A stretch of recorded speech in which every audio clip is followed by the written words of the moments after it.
You've probably heard of inquiry-based learning, but coming up with an exact definition can be pretty challenging. Not to mention making inquiry learning work in a real classroom. I'm Jeff Lishandrello with Room to Discover.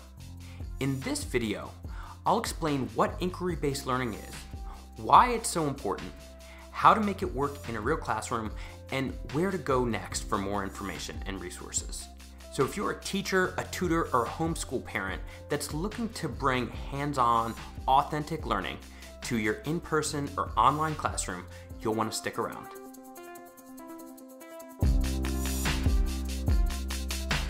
If you were to do an internet search for inquiry-based learning, you'd find that there are dozens of definitions out there, each one more complicated than the last.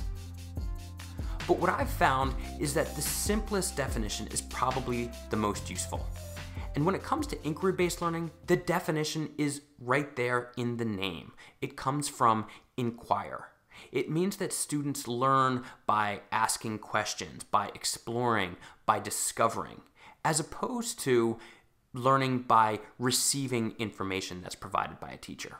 This approach can be traced back to Socrates in ancient Greece. He was known for using what we now call the Socratic method. He would teach by asking good questions, by generating thinking and getting students to realize that they often understood the answers to their own questions. When I was a student in school, my best teachers were using this method as well. I don't know if they called it inquiry-based learning or the Socratic method, but they really generated engagement and made us think deeply by primarily asking questions and less of a reliance on just providing us with facts and information. But back then, it was less common to have hands-on active learning or forms of what's called structured inquiry. The idea of structured inquiry, which is what we're mostly seeing for inquiry-based learning nowadays, is that you take what you want students to learn and it's almost like you put it at the center of a maze, and then you build the maze around it so that the students have to go through a process that actually leads them to the learning. But by getting there, they are learning a lot more than just getting that piece of cheese. Now, the two most common forms of structured inquiry that you'll see in classes today are project-based learning and problem-based learning. Sometimes this gets confusing because both start with a P, right? So they're referred to as PBLs. Problem-based learning and project-based learning can both be called PBL. But there's an important distinction between the two. So for anyone who's new to inquiry-based learning, I recommend starting with problem-based learning. Problem-based is the less complex of the two, and the idea is that we give students a problem to solve. So there's a certain amount of structure because as the teacher, we're coming up with the problem.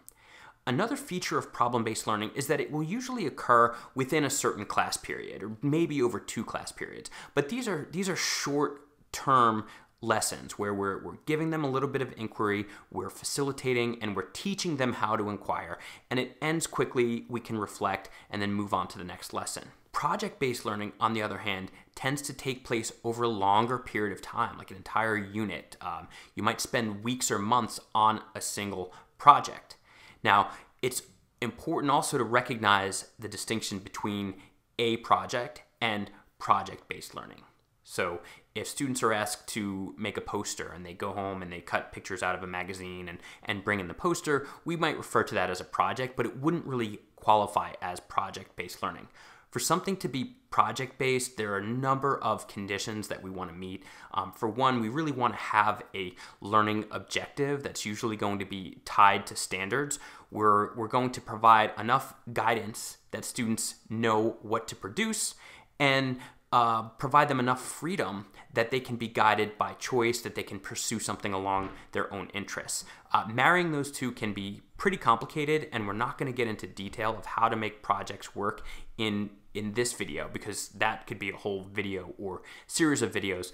But the important thing to know is that with project-based learning, it's a longer-term activity, and the main focus is on some sort of creation. The students are making a video, they're giving a presentation, a science project would be an example of project-based learning, that kind of long-term with studying, and there's some kind of creation that comes at the end of it. Now, there are other ways to bring inquiry into your classroom, but these are two of the most common, and they provide a nice, neat structure that can be really useful for getting started with inquiry-based learning.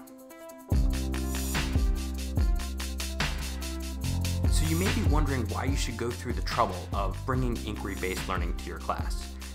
After all, it is a lot more challenging, especially with the way schools are designed, right? Our schools today are not designed for an inquiry-based approach. They're really designed to move through content as quickly as possible, to grade students so that we can rate them and compare them to other students. They're designed to make sure that students can pass standardized tests at the end of the year. And all of these goals seem to run contrary to the idea of inquiry-based learning, right? Which is about opening things up, creating possibilities, getting students to think deeply. And doing all of these things does take more time. It takes more instructional time in class, and it takes more time to plan. But even given all of the challenges of making inquiry-based learning work in today's schools, I think it's worth it. And here's 5 reasons why. So the first reason to embrace inquiry-based learning is because it's how our brains were designed to learn. Think about little children learning to walk. They don't need to read a book. Like, they try it out, they take in all the information, they have a goal in mind, and they figure out how to get there. Any great discovery in human history has really been done with this approach. And if you think about something as an adult learner that you've learned that you find really valuable, you'll probably find that you learned about it through inquiry. Like, I wanted to learn to play guitar. And yeah, I read some books on it, but that's not really how I learned to play guitar. I tried it, I made mistakes, I collaborated with other people, and that's how I got to the point where I felt competent in it. The same is true for our students. The more we can give them these challenges, we can give them objectives and then support them in trying to get there, the learning is going to be a lot more meaningful, and it's going to feel better because that's how their brains are designed. The second reason that inquiry-based learning is important is because it allows us to focus on deep understanding. Most of the learning that happens in schools today is based on either facts or skills, like what are the dates of historical events, or do you know your times tables? These are great, they're important, but there's a whole neglected category of concepts and applications. The concepts are the big ideas of understanding why are these facts important, why are these skills important, and then the application is how am I going to use these? Like, whatever I'm learning in school, is this going to make a difference in the outside world? Far too often, students learn something in school, and then they go out into the outside world, and what they learned could be really useful, but they don't know how to make it useful. Inquiry-based learning helps bridge that gap where they're actually making use of the skills as they're learning them, and then they can use them better in the world outside of school. The third reason is retention. Retention means remembering something past the quiz that you have at the end of the week. Retention is notoriously low in traditional education. All the time we're thinking about reteaching. We hear about things like summer slide, where students forget so much over the summer they need to relearn it in the fall. When students learn through inquiry, again, the way that the brain works, it's creating more connections, and the brain actively removes things that are disconnected, right? So when we have a whole bunch of facts in our mind, our brain periodically goes through and says, oh, this doesn't relate to anything, and throws it out. When we learn through inquiry, we're learning through making connections, and then that learning actually lasts much longer. The fourth and possibly most important reason for inquiry-based learning is social-emotional learning. Social-emotional learning isn't just one skill. It includes things like self-direction and metacognition, right? Students' ability to understand their own thinking, the ability to control themselves and to actively focus. These are not things that we're born with. We're not born with the ability to sit and focus on a paper for 3 hours. But the more students do things like problem and project-based learning, the more they develop those skills. Another component of social-emotional learning are interpersonal skills and communication. And so by doing these group projects, or even group problem solving where students split up responsibilities or they give each other feedback, they're strengthening their communication skills and their learning group process, which is critical. I mean, there are few things that are more critical in the world outside of school than the ability to work together as a team, to split up responsibilities, to take feedback from your peers.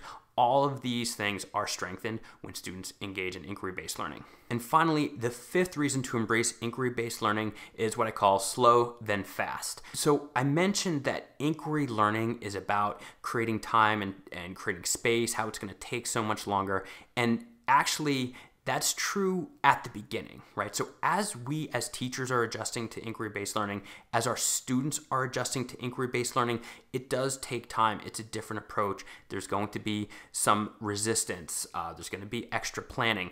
But eventually, once we lay the groundwork, we can move much more quickly. Students who have a foundation in inquiry-based learning, who've developed those social-emotional skills, who have developed ownership, they can actually move through content much more quickly. So what you'll usually see if you're switching to an inquiry-based approach is that you might need more time at the beginning of the year to cover some concepts and foundations, but that eventually your students can really go quite fast. And students who are skilled in this area are going to learn a lot more, not just in terms of grade level content, but including grade level content and in those other competencies as well.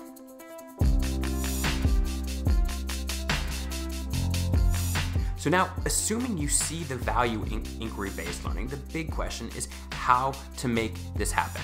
I think the golden rule of inquiry-based learning is to never tell students something that they can figure out on their own. It's almost reminiscent of that stereotypical crotchety teacher who, when you ask them what something means, they say, go look it up in the dictionary. Now, that teacher was actually kind of embracing an important principle of inquiry-based learning.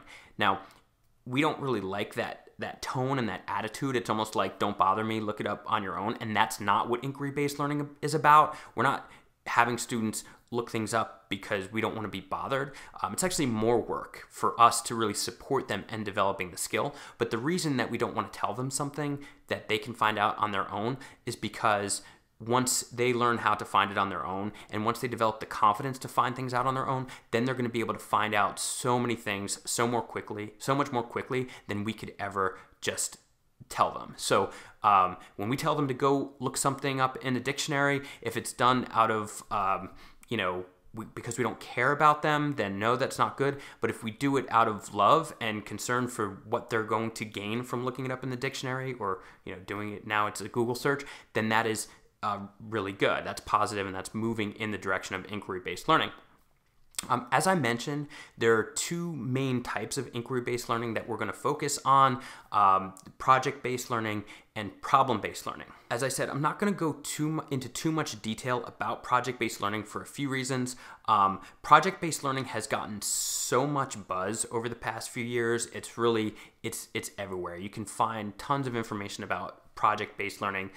In fact, I think that a lot of people who are just learning about inquiry-based learning rush into project-based learning, and there's a lot of potential for it to go off the rails. I've seen it go wrong.